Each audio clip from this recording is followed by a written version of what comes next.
నమస్తే కళ్యాణ్ గారు. నమస్తే జయ గారు. కళ్యాణ్ గారు, అనురాధ అని ఒక ఆవిడ మనకి మెయిల్ చేశారండి. ఫ్యామిలీ ఇష్యూ అన్నమాట. కొంచెం వినటానికి కొత్తగా అనిపించింది. విషయం అయితే మన అందరికీ తెలిసిన విషయాలే, బట్ వాళ్ళ సమస్య అనేది కొంత కొత్తగా అనిపించింది.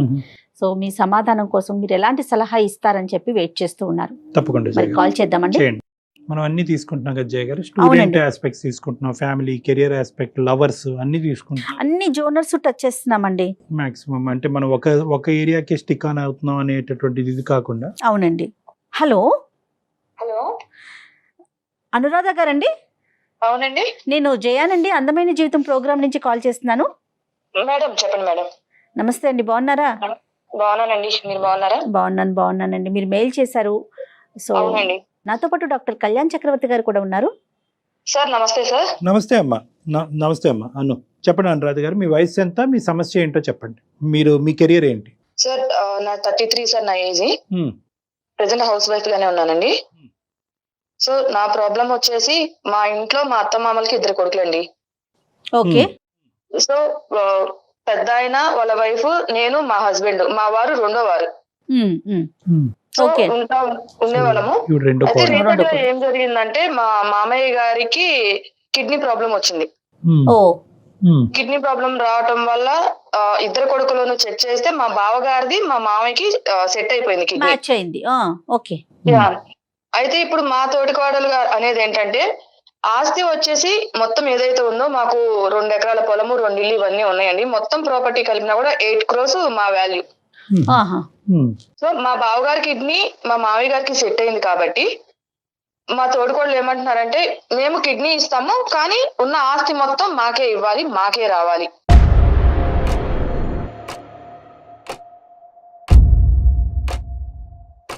అని ప్రపోజల్ పెట్టారు. ఓకే. ఓకే. అంటే మీ సో బావగారి అదే- ప్రపోజలా, మీ తోడుకోడలు. తోటికోడల ప్రపోజల్ అమ్మా? మా తోడుకోడలు ప్రపోజల్. అంత జాయింట్ అంటే ఏం చేస్తూ ఉంటారండి అసలు ఫ్యామిలీ మొత్తం? అంటే మగవాళ్ళంతా ఏం చేస్తారు, మీ మామగారు ఏం చేస్తారు? మా మామయ్య గారు వచ్చేసి వ్యవసాయం అవి చేసుకుంటూనే ఇంట్లో ఉంటూ మొత్తం పొలాలు కౌలుకి ఇచ్చేసి అవన్నీ చూసుకుంటూ ఉంటారు ఈయన. సో మా బావగారు మా హస్బెండ్ 2 కూడా జాబ్ చేస్తుంటారు. ఓకే. ఓకే. ఓకే. ఓకే. అంటే ఈ పరిస్థితి రాకముందు మామూలుగా అన్నదమ్ముల మధ్యన కానీ తోటికోళ్ళ మధ్యన మీ తోటికోళ్ళ మధ్యన రిలేషన్షిప్ ఎలా ఉందాం జనరల్ గా? అంటే ఈ ఆస్పెక్ట్, ఈ సిక్నెస్ రానంత వరకు ఓకే సార్, బానే ఉండేది, ఇబ్బంది అయితే ఉండేది కాదు కానీ, బట్ ఏ ఇంట్లో అయినా చిన్న చిన్న మనస్పర్ధలు అయితే ఉంటాయి కదా. అంటే అవునా? జాయింట్ ఫ్యామిలీ అమ్మా, అందరూ కలిసి ఉంటారా? అవునండి. ఓకే. అత్తయ్య అండి? అత్తయ్య, మళ్ళీ మీకు పిల్లలు? పిల్లలు ఉన్నారండి, మాకు 2 పిల్లలు, అండ్ మా బావగారి వాళ్ళకి కూడా 2 పిల్లలండి. ఇప్పుడు ఇతను సిక్నెస్ ఎప్పటి నుంచి అమ్మా? ఇతను కిడ్నీ సమస్య ఎప్పటి నుంచి ఉంది? 6 months నుంచి ఉందండి. చూసేదంతా మీరమ్మా? అంటే బేసికలీ అవును. సర్వీస్ అంతా మీది? మాది ఏది మందులు అందించడం గానీ, హాస్పిటల్ విజిట్స్ గానీ, డాక్టర్ చెప్పిన సలహాలు ఫాలో అవటం గానీ, ఇదంతా ఫాలో మీరు? అవటం కానీ, ఆయన దగ్గరుండి చూసుకోవటం కానీ, ఏదైనా టైం టు టైం ఫుడ్ పెట్టడము, మెడిసిన్స్ ఇవ్వడం కానీ అన్ని మేమే చూసుకునే వాళ్ళం. మరి ఆవిడ ఏం చేస్తున్నారు? ఆవిడ గానీ లేదంటే మీ బావగారు ఏం గానీ? లేదండి, జస్ట్ పైన మా తోడుకోవడం మెంటాలిటీ ఏంటంటే పైన షాప్ చేసేసి మొత్తం బాధ్యత నేనే తీసుకుంటున్నాను, ఈ ఇంటి మొత్తాన్ని నేనే నడిపిస్తున్నాను అన్న వేలో క్రియేట్ చేస్తారు బయట చూసే జనాలకి. అర్థమైంది. కానీ ఇది ఒక ఎత్తు. కానీ అన్నదమ్ములు ఏమనుకుంటా ఉంటారు అంటే, మీ ఇద్దరు తోటికోళ్ళ డిస్కషన్ ఒకటే, ప్రధానంగా బాధ్యత వాళ్ళిద్దరిది కదా, వాళ్ళు ఏమంటా ఉంటారు ఈ ఇష్యూలో? అంటే డొనేషన్ చేయడానికి అతను రెడీ అయినా? మా డొనేషన్ చేయడానికి మా బావగారు రెడీ. మీ మామగారు రెడీ అయినా తీసుకోవటానికి? ఎప్పుడైతే ఇంకా ఆయనకి ప్రాణాల మీదకి వచ్చింది, ఖచ్చితంగా ఇంకొక కొన్ని డేస్ లో ఆపరేషన్ చేయాలి అన్నారు, సైలెంట్ గా ఉన్న మనిషి కోస్తా ఇప్పుడు మళ్ళా వచ్చి ఓకే నేను ఇస్తాను కానీ మాకు ఆస్తి మొత్తం ఏదైతే ఉందో అదంతా మా పేరు రాయాలని చెప్పేసి అంటున్నారు.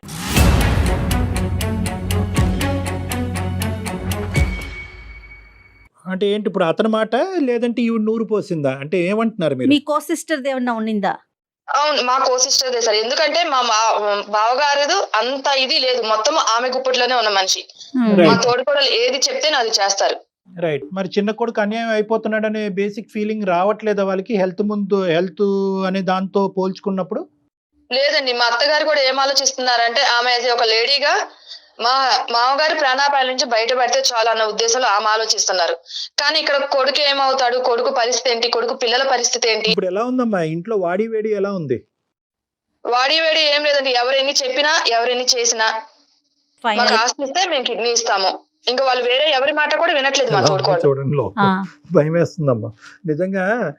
అతను చావు బ్రతుకుల్లో ఉండటాన్ని కూడా ఈ రోజు దీన్ని ఒక Cash వ్యాపారం చేసుకుంటున్నారు. కింద మలుపు తిప్పుకునేటటువంటి మనస్తత్వాలు ఉన్నాయా అంటే భయం వేస్తుంది నిజంగా.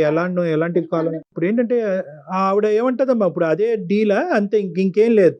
అసలు ఇంకా మాట్లాడే అవకాశం కూడా ఇవ్వట్లేదు సార్. ఎలా అంటే మీరు ఆస్తి రాస్తే మొత్తము కిడ్నీ ఇస్తాం, లేదంటే లేదు. ఇంకా వేరే ఎవరిని ఏ విషయం కూడా మాట్లాడటానికి ఆమె ఎక్స్పెక్ట్ చూపించట్లేదు. ఇప్పుడు మీరు రియాక్ట్ అవుతున్నారు, ఇదే ఈమెయిల్ మీ హస్బెండ్ ఎందుకు పంపించలేదు మాకు? అతను రియాక్ట్ అవ్వట్లేదు, అతనికి ఓకేనా ఈ డీల్?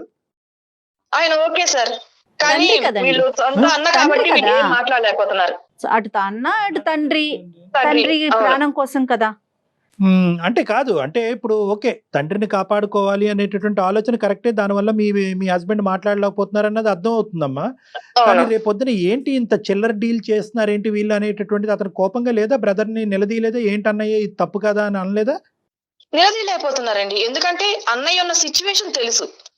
ఇక్కడ ఏదైనా ఈయన ఎదురు తిరిగి అన్న కాదు అని అంటే రేపు అన్న పరిస్థితి ఏంటి? అన్నను కూడా పట్టించుకోదు, ఈ ఆస్తి కోసం ఇది చేస్తుంది కాబట్టి రేపు అన్నను కూడా పట్టించుకోదు. అన్న మెతకతనాన్ని చూసి ఈయన కూడా ఏం మాట్లాడలేకపోతున్నారు. ఇప్పుడు ఇతను కిడ్నీ మ్యాచ్ అవ్వలేదా అమ్మా?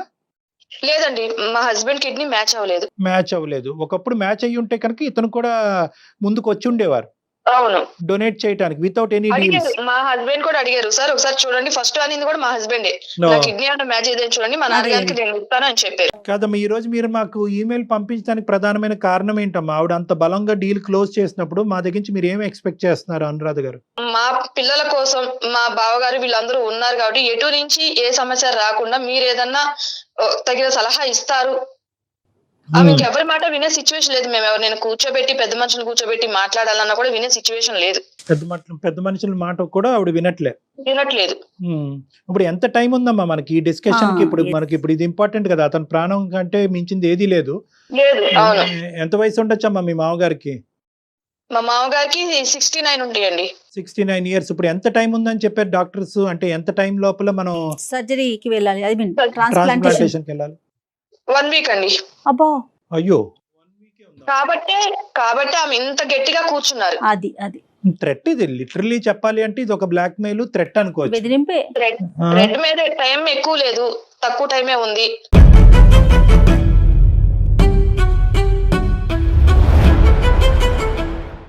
సో మా ఆయన కిడ్నీనే సెట్ అయింది కాబట్టి ఎట్టి పరిస్థితుల్లో వీళ్ళు ఒప్పుకోవాల్సిందన్న ఒక మూర్ఖపు మెంటాలిటీ మీదే తను నిలబడి ఉన్నారు. బట్ వర్స్ట్ కమ్ సినారియోలో ఏంటంటే పెద్ద ఆయన ప్రాణాలే కాపాడాలి, ఒక 1 week ఉంది అనేటటువంటి ఆలోచనతో తర్వాత సంగతి తర్వాత చూద్దాం అనే ఉద్దేశంతో మీరు ఆస్తిని వదులుకోవడానికి రెడీగానే ఉన్నారా? సో ఇక్కడ రెండు ఉన్నాయి సార్. ఒక పక్క మామయ్య గారి పెద్ద మనిషి, ఆయన ప్రాణం. రెండో పక్క 2 ఆడపిల్లలు, చిన్న పిల్లలు. ఎవరు? మీకు. మీకు. నాకు. అది వాళ్ళ భవిష్యత్తు అనేది ఇక్కడ నిర్ణయిస్తున్నట్టుగా అవుతుంది, అంతే కదమ్మా? అవును అవును. రైట్. సో ఆ రెండిట్ల మధ్యన చిక్కుకుపోయారు మీరు ఇప్పుడు. అవును. కానీ మా వారికి ఏదైనా గవర్నమెంట్ జాబ్ అయితే మనకి ఫ్యూచర్ హోప్స్ అనేది ఉండేది సార్. ఈయన చిన్న ప్రైవేట్ జాబ్, ఈయనకి వచ్చే జీతంతో 2 ఆడపిల్లల్ని చదివించి. బావగారండి, ఇప్పుడు ఒకటేంటంటేనమ్మా, ఇది నేను ఒక డాక్టర్, లీగల్ ఇష్యూస్ మాట్లాడకూడదు కానీ ఎన్ని ఒప్పందాలు జరిగినా కూడా పెద్దవాళ్ళ మధ్యన అతని కిడ్నీ గురించి ఇవ్వచ్చు, హార్ట్ గురించి ఇవ్వచ్చు, కానీ ఏంటంటే at the end of the day ఇద్దరు కొడుకులకి ఈక్వల్ రైట్స్ ఉంటాయి. అవునండి. ఆ విధంగా ఇప్పుడు ఏంటంటే ఆ యాంగిల్లో మనం వెళ్ళకూడదు అనేటటువంటి ఉద్దేశంతో, సానుకూలంగా సెటిల్ చేయాలనే ఉద్దేశంతో ఈ రోజు ఇలా మాట్లాడుకుంటాం. నిజంగా ఇది దాని వరకు వస్తే కనుక ఇద్దరికి సమాన హక్కులు ఉంటాయి. సమాన హక్కులు ఉంటాయి. ఈవెన్ లీగల్ గా కూడా వెళ్ళొచ్చండి, అంత టైం ఉన్నట్లయితే. లీగల్ గా వెళ్ళొచ్చు, ఇప్పుడు వెళ్ళొచ్చు, రేపు పొద్దున ఆపరేషన్ అయిన తర్వాత కూడా వెళ్ళొచ్చు. కానీ ఏంటంటే ఆ పోరాటం ఎలా ఉంటుందంటే ఇంకా మొత్తం కుటుంబాన్ని అంతా విడదీయటం అవుతుంది. రెండో అంశం ఏంటంటే అది ఆ లీగల్ లెక్క చెల్లాలి అంటే కనుక కొన్ని సంవత్సరాలు పట్టొచ్చు. అలానే మామయ్య గారు అయితే ఎవరైతే ఉన్నారో ఆయన కూడా ప్రాణాలు ఇది ఉండాలి కదా. అదేలేం. సో ఏదన్నా కూడా ఒక సానుకూలమైనటువంటి వాతావరణంలో నిర్ణయం తీసుకుంటే మంచిది అన్నట్టుగా మీరు మార్క్ చేశారు. ఒకసారి ఏమైనా మాట్లాడదామండి మీ కో సిస్టర్ తో, ఆవిడ మాట్లాడతారా? తప్పకుండా మేడం, ఒకసారి కలుపుతాను. కలపండి. మీరు మాట్లాడే వ్యక్తి మీ కాల్ ని హోల్డ్ లో పెట్టారు, దయచేసి లైన్ లో వేచి ఉండండి. ఆప్కా కాల్ హోల్డ్ పర్. హలో అక్క. చెప్పమ్మా. ఎక్కడున్నారక్క? ఇంట్లో ఉన్నాను. నువ్వు ఇంకా ఊరికి రాలేదా? లేదు. ఎలా ఉంది ఇప్పుడు? మామయ్య గారికి ఎలా ఉంది? హాస్పిటల్ తిరుగుతున్నాం, వస్తున్నాము. ఇంకొక వారం రోజుల్లో ఆపరేషన్ ఉంది కదా, నువ్వు ఇంకా అక్కడే కూర్చుంటావా? లేదు, రావాలి. కానీ మీరు ఆస్తి గురించి ఏమన్నా ఇంకొకసారి ఆలోచించారా? ఇప్పుడు ఆలోచించడం ఏముంది? కాదక్క, ఇప్పుడు మీరే మొత్తం కావాలి అంటే మరి మాకు ఇక్కడ 2 ఆడపిల్లలు ఉన్నారు కదా, చిన్న పిల్లలు, వాళ్ళ భవిష్యత్తు గురించి అని ఒకసారి ఆలోచించి మళ్ళీ నిర్ణయం తీసుకోండి. అయినా ఇంత రిస్క్ తీసుకొని మేము కిడ్నీ మార్పిచ్చి బావగారిని మేము ఎట్లా చూసుకోవాలా? ఒక మనిషిని ఆయనని గాజు బొమ్మలాగా కాపాడుకొని రావాలి. ఆయనని ప్రాణం పనంగా పెట్టి మామగారికి ఒక జీవితాన్ని ఇస్తుంటే నువ్వు ఇలా మాట్లాడడం నాకు అర్థం కావడం లేదు. సరే అక్క, ఎన్ని చెప్పినా నువ్వు వినాలా లేవు.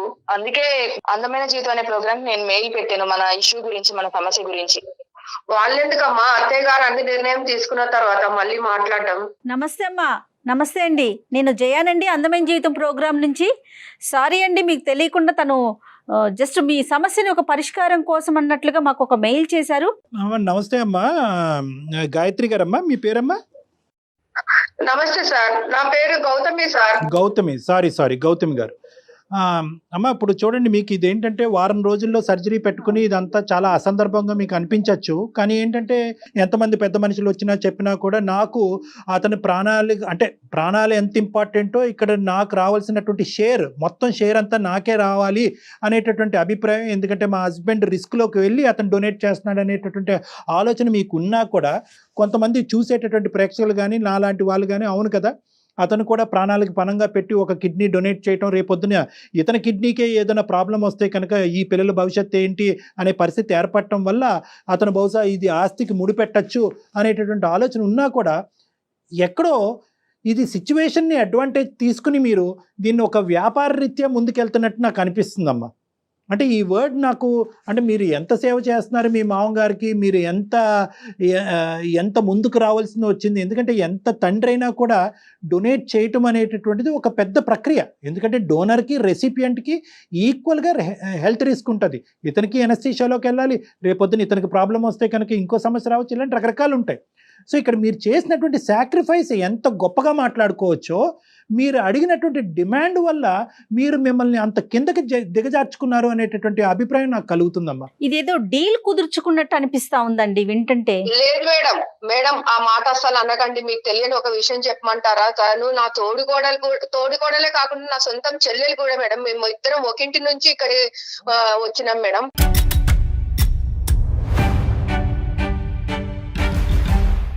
ఓన్ సిస్టర్స్ అండి మీ ఇద్దరు? అవునండి. మరి అనురాధ దగ్గర అసలు ఆ మాట అనలేదు మీరు?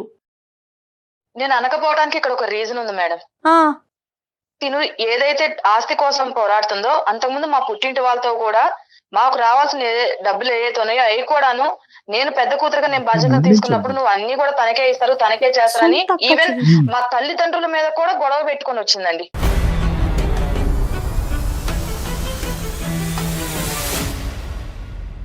సో దానివల్ల కనీసము ఇక్కడికి వచ్చిన తర్వాత ఏనాడు కూడా వాళ్ళు తిన్నారా, వాళ్ళు ఉన్నారా, వాళ్ళు ఏం చేస్తున్నారు అనేది తనకు అనవసరం అండి.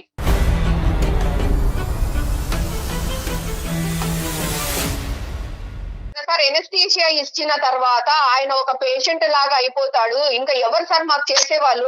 ఆయన ఒక కిడ్నీ ఇచ్చిన తర్వాత ఎంత ఆరోగ్య సమస్యలు. అమ్మా నిజ జీవితంలో ఏంటంటే పేషెంట్ అయ్యేదానికి అంటే ఎనస్థీషియా ఇవ్వటం వల్ల ఒక రిస్క్ తీసుకుంటారని మనం మాట అంటున్నామే గానీ రిస్క్ ఫ్యాక్టర్ అసలు ఎంత వరకు ఉంటుంది డాక్టర్ గారు? Medical risk factor 30% ఉండొచ్చమ్మా. ఎందుకంటే డోనర్కి ఎందుకంటే కనుక ఒకటి ఎనస్థీషియా అనేటటువంటి అంశం, రెండోది ఏంటంటే ఒక మేజర్ సర్జరీ అనేటటువంటి అంశం, మూడోది ఏంటంటే కనుక తండ్రికి కిడ్నీ డిసీజ్ ఉంది కాబట్టి కొడుకు కూడా కిడ్నీస్ ఇన్ఫెక్షన్ రావచ్చు అనేటటువంటి మూడో అంశం.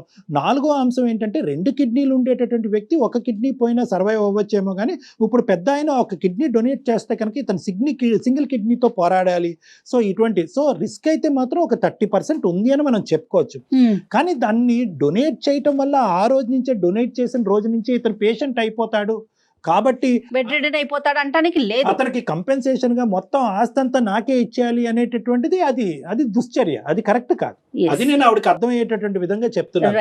ఇక్కడ రిస్క్ ఉంది అనేటటువంటి అంశం మనం ఈ రోజు పరిగణలోకి తీసుకున్న గౌతమి గారు, ఇక్కడ ఏంటంటే రిస్క్ ఉంది కాబట్టి ఆ రిస్క్ కంపెన్సేషన్ గా ముందే మాకు కంపెన్సేషన్ ఇవ్వాలి కాబట్టి అని చెప్పి 30% ఉన్నటువంటి రిస్క్ కి ఈ 8 crores కి ముడిపెట్టేసి ఇదంతా ముందే తీసేసుకుందాం అనేది స్వార్థం. కాదు సార్, ఒక మాట 30% రిస్క్ ఉందని చెప్పినప్పుడు మరి అంత రిస్క్ తీసుకొని ఈమె పిల్లల్ని చూసి ఇవన్నీ చేసిన తర్వాత మేము ఇంత చేయాల్సిన అవసరం ఏముందండి? మా కిడ్నీ ఏమో పుణ్యానికి మా ఆయన కిడ్నీ దొబ్బేస్తారు.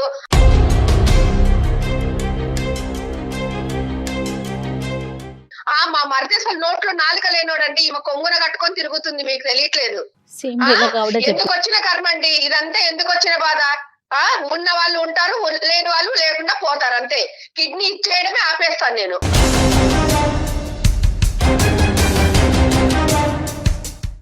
ఎందుకు వచ్చింది మాకు ఈ బాధ చెప్పండి? పెద్ద మనుషుల ముందు కూడా ఇట్లే మాట్లాడతారు. సరిపోద్దండి, బయటకేమో అన్ని చేస్తున్నాము, నేను చేస్తున్నాను, బయట జనాలందరికీ నేనేదో కష్టపడుతున్నానని చూస్తారండి. ఇంట్లో పనులు చేసే వాళ్ళకి ఇవన్నీ కుదరదు కదండి. కాదండి, సొంత ఒక తల్లి కడుపును పుట్టిన మీ ఇద్దరు ఇట్లా పోట్లాడుకోవచ్చు ఒక చిన్న విషయానికి, అది డబ్బుల కోసమా? ఒక పక్కన పుట్టినీళ్ళు, ఒక పక్కన మెట్టినీళ్ళు. ఆల్రెడీ మీ ఇద్దరికి ఒక బంధం ఉంది, రక్త బంధం ఉంది. ఏం కళ్యాణ్ గారు? కాదమ్మా, బయట నుంచి వచ్చిన పిల్లలు కూడా కాదు. అసలు నాకేం మాట్లాడాలో కూడా అర్థం కావట్లేదు. ఉందనే జయ మేడం, నేను ఇన్నాళ్ళు అక్క కదా, నాకు తోబుట్టు కదా, ఇప్పుడు కాకపోయినా రేపైనా అర్థం చేసుకుంటుందిలే. కనీసం నా పిల్లలంటే అక్క అంటే ఆమెకి పిల్లలే కదా. అంతే కదా. అన్ని విధాలుగా ఇప్పుడు సరే అయిన తర్వాత అంత రామాయణం చేస్తున్నారు నువ్వే కదా ఇప్పుడు. ఇప్పుడు ఒకటమ్మా, ఇక్కడ బేసికలీ నాకు ఒక్కటి అర్థం కావట్లేదు, అసలు నోట్లో మాటలు కూడా రావట్లేదు. నాకేంటంటే ఎవరైనా ఒక బయట వ్యక్తికైనా ఒక కిడ్నీ ఇస్తామని చెప్పి ప్రామిస్ చేసిన తర్వాత వెనకడుగేయటానికి కూడా మనసు ఒప్పదు. ఎందుకంటే అది మానవతా దృక్పథం.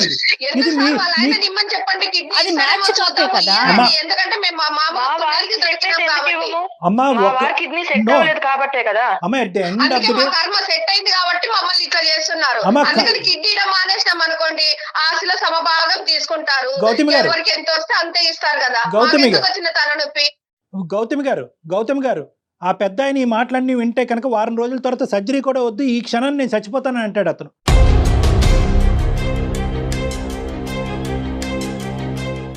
దయచేసి ఈ మాటలు ఇప్పటికైనా ఆపండి, కొద్ది కనువిప్పు రానివ్వండి, ఒక ఆలోచనతో మాట్లాడండి, ఒక మానవత్వం మాట్లాడండి ప్లీజ్. ఒక్క 2 నిమిషాలు వినండి. ఈరోజు అతను కిడ్నీ మ్యాచ్ అయ్యేటట్టు అయితే కనుక అతనే ముందుకు వచ్చి ఉండేవాడు. ఇక్కడ మ్యాచింగ్లు మిస్ మ్యాచింగ్లు అనేది కాదు, మనిషి ప్రాణం కదా. మా వారి మ్యాచ్ కాబట్టే కదా మాకు ఈ కర్మ. మరి కాదమ్మా, కొడుకు బాధలు పడాల్సి వస్తుంది. అమ్మ, కర్మ అనేటటువంటి మాట అంటూ మీరు దయచేసి ఆ కిడ్నీ ఇవ్వాల్సినటువంటి అవసరం కూడా లేదమ్మా. ఇది దరిద్రం ఇది.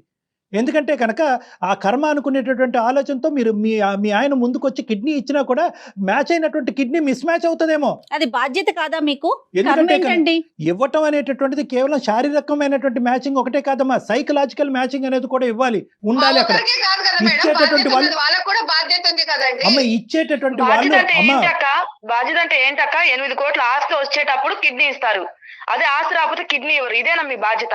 మీ బాధ్యత అనేది ఇక్కడ కనిపించట్లేదా జనాలకి?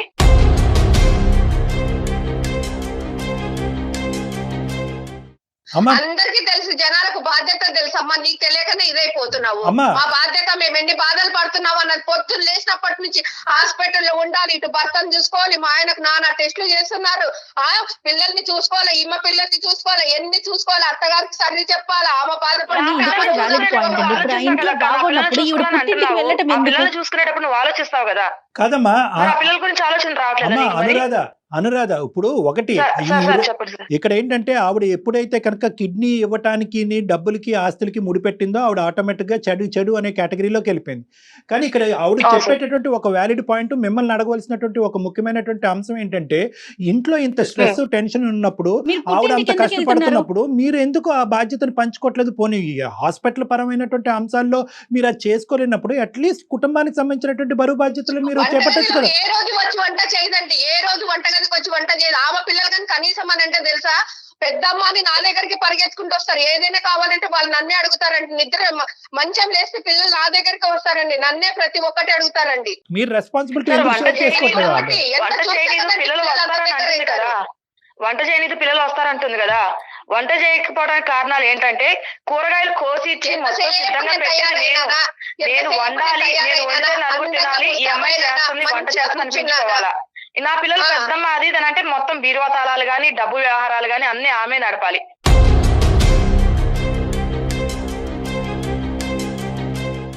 పిల్లలు ఆమె దగ్గరికి వెళ్ళి పెద్దమ్మ ఇది కావాలి అది కావాలని పిల్లలు ఆమెను అడగకుండా నన్ను అడుగుతారండి.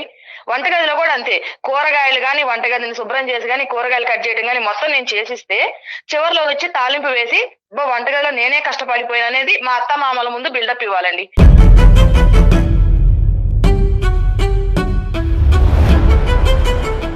అమ్మ అనురాధ గారు అండ్ గౌతమ్ గారు దయచేసి వినండి.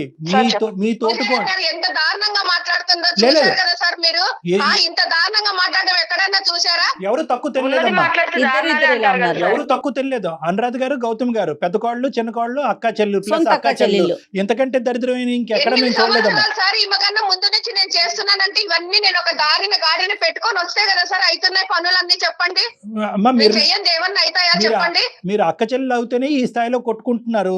మీరు నిజంగా పోయినామా, కూర్చున్నామా, అందంగా రెడీ అయినామా, ఏ ఫంక్షన్ లకు వెళ్ళాలన్నా ముందుండడము అంతే. వెనకాల మేమన్నీ చేపించి చెంది రెడీ చేసి పెట్టుకొని అన్ని చేస్తే పొద్దు నుంచి రాత్రి పడుకునేటప్పుడు వరకు ఎన్ని చెయ్యాలంటే అన్ని చేస్తున్నాము. అమ్మా ఒక్క నిమిషం అమ్మా, గౌతమ్ గారు వింటారా? నీకు అర్థం కావడం లేదు. అన్ని చేసి పెడుతున్నాం కాబట్టి నీకు వడ్డించిన విస్తరలాగా ఉంది కదా జీవితం. అందుకోసం ఇట్లా మీ మాట్లాడుతున్నాము. తోటికోళ్ళ అంశాలు ఇవన్నీ మాట్లాడుకుంటే ఈ వారం రోజులు కూడా అయిపోతుంది. ఆ పెద్ద చూపండి సార్. కాదమ్మా, ఒకసారి వినండి. ఏమీ లేదు. మాకు కావాల్సింది మాకు చేస్తేనే కిడ్నీ ఇస్తాము, లేకుంటే మాకెందుకు నోరు మూసుకొని గమ్మున కూర్చుంటాము.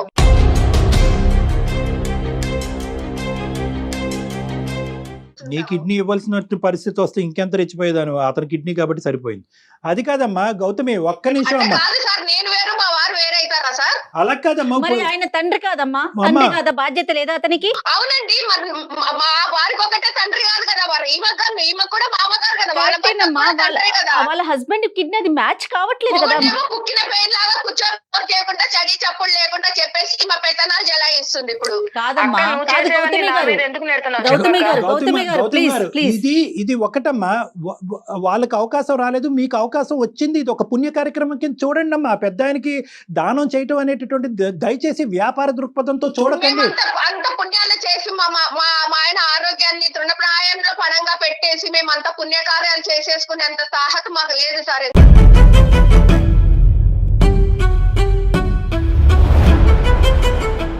డబ్బులు ఇస్తే కనుక ప్రాణాలు పణంగా పెట్టేస్తారు, అంతే కదా మీరు చెప్పేది?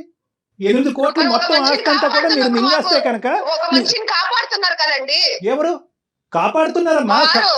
తన తండ్రి ప్రాణాన్ని కాపాడేటటువంటి ఒక పుణ్యం ఆ అబ్బాయికి దక్కుతుంది అనేటటువంటి ఉద్దేశంతో కాపాడండి.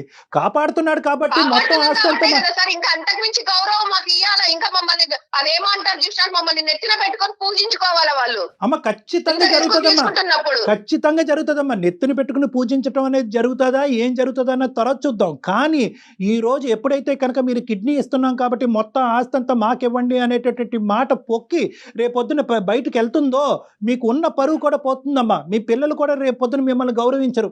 ఏంటమ్మా మీరేనా వ్యాపారం చేశారు తాతయ్య కిడ్నీతో అనేటటువంటి మాట మీరు మీ పిల్లల్ని అడిగేటటువంటి పరిస్థితి వస్తే కనుక భరించలేరమ్మా. డబ్బులు ఈ రోజు కాకపోతే రేపు వస్తాయమ్మా, ఆస్తులు ఈ రోజు కాకపోతే రేపు వస్తాయమ్మా. విలువల గురించి మనం ఇక్కడ పోరాడేది, విలువల గురించి ఈ విలువల గురించి పోరాడేటటువంటి క్రమంలో మీరు ఇక్కడ పంచాయతీలు పెట్టుకుని నువ్వు చేసింది ఏమీ లేదు, అంతా నేనే చేస్తున్నాను, అన్ని కార్యక్రమాలు నేనే చేస్తాను కాబట్టి మొత్తం నాకే ఇచ్చేయాలి అనేటటువంటిది ఎంతవరకు సబబమ్మా, ఎంతవరకు న్యాయం?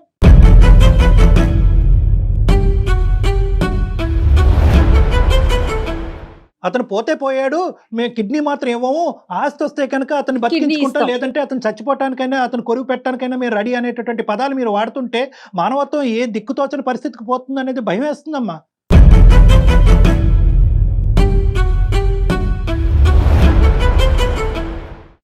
మీ ఇంట్లో మగాళ్ళు ఉన్నారా?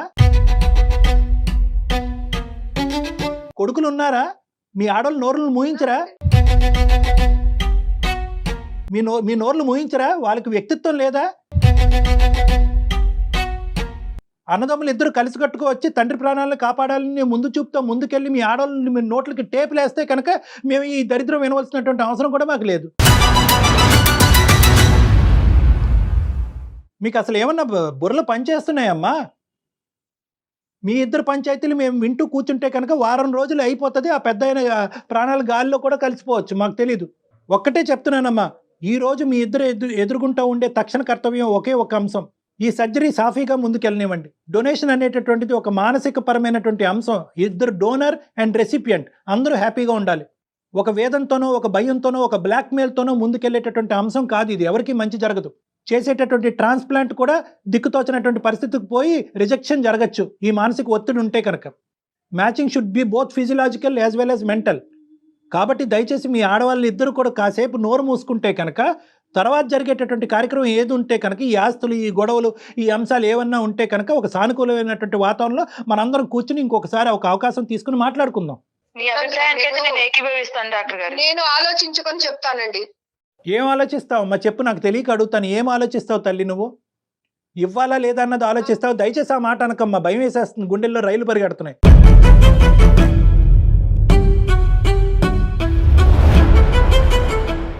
ఇవ్వాలా లేదా అన్నది ఆలోచిస్తావా?